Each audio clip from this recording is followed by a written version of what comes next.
Bharatpur Lok Sabha seat पर आज क्या गणित है, जनता का मूड क्या कहता है, क्या विश्लेषण, उस पर चर्चा कर रहे हैं। बीजेपी ने टिकट दिया है रामस्वरूप कोहली को। रामस्वरूप कोहली के बारे में थोड़ा सा बताना चाहेंगे। रामस्वरूप कोहली जो आरएसएस में जिन्होंने काम किया, आरएसएस के कार्यकर्ता रहे, फिर बीजेपी में उन्होंने कार्य किया। 2004 से 2009 तक बीजेपी सांसद बयाना लोकसभा सीट से वो रहे थे, लेकिन बाद में 2009 में जब परसीमन हुआ तो बयाना लोकसभा सीट को ख़त्म कर दिया गया।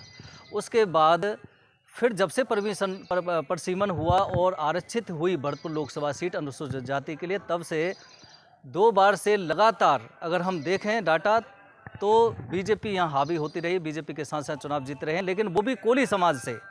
बहादुर कोली जो बीजेपी के सांसद रहे, उसके बाद रंजीता कोली बीजेपी की सांसद रही हैं, लेकिन रामस्वरूप कोहली को पे दाव लगाया है बीजेपी ने। उसकी वजह भी ये बताई जा रही है, वो आरएसएस के अच्छे कार्यकर्ता रहे, बीजेपी में काफ़ी समय तक उन्होंने मेहनत की थी, और ख़ासकर जब वो 2009 के बाद उनको फिर टिकट नहीं मिला था तो 2018 के विधानसभा चुनाव में उनको पार्टी ने यानी बीजेपी ने विधानसभा का चुनाव लड़ने का मौका दिया। बैर विधानसभा से वो चुनाव लड़े बीजेपी टिकट पर, लेकिन चुनाव हार गए थे।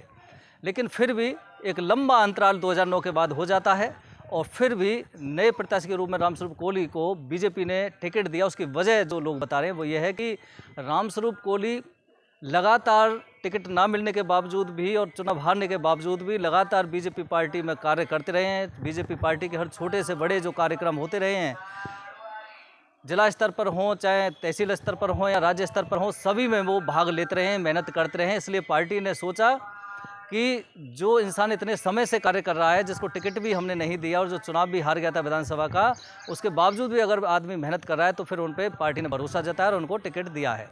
वहीं दूसरी तरफ नई प्रत्याशी को चुना है संजना जाटव के रूप में कांग्रेस ने। संजना जाटव मूलतः भुसावल की रहने वाली है, लेकिन उनकी ससुराल कठूमर की है। कठूमर से वो पिछला विधानसभा चुनाव भी लड़ी थी कांग्रेस के टिकट पर, मगर 409 मतों से हार गई थी। बीजेपी से रमेश खींची थे, वो चुनाव जीत गए थे। तो जो कठूमर सीट है वो भी भरतपुर लोकसभा क्षेत्र में आती है। 8 विधानसभा सीट हैं, जिनमें कठूमर भी एक विधानसभा सीट है।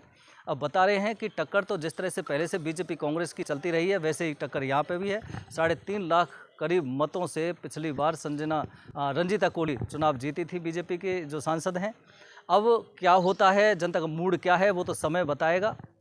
लेकिन इतना ज़रूर है कि रामस्वरूप कोहली पर जो विश्वास जताया है बीजेपी ने, वो कितना सफल होता है और ख़ासकर क्या मोदी लहर वास्तव में ही रहती है, कायम रहती है। क्योंकि अब तक तो ये देखा जा रहा था कि जो भी सांसद बीजेपी के बनते आए हैं वो सिर्फ मोदी लहर में बनते आए हैं।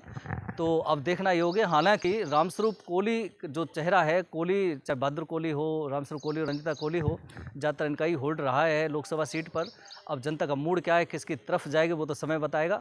लेकिन इतना ज़रूर है कि जो चर्चा है कि आरएसएस में कार्य करने वाले और बीजेपी पार्टी में कार्य करने वाले लगातार कई वर्षों तक, इसलिए रामस्वरूप कोहली पर विश्वास बीजेपी ने जताया है। वहीं नए चेहरे के रूप में संजना जाटव पर कांग्रेस ने विश्वास जताया है। टक्कर जम के बताई जा रही है। क्या होगा, कौन चुनाव हारे, कौन जीतेगा, ये तो जनता का मूड है, जनता ही फाइनल करे। 19 अप्रैल को इस चीज़ के लिए चुनाव भी होने जा रहे हैं।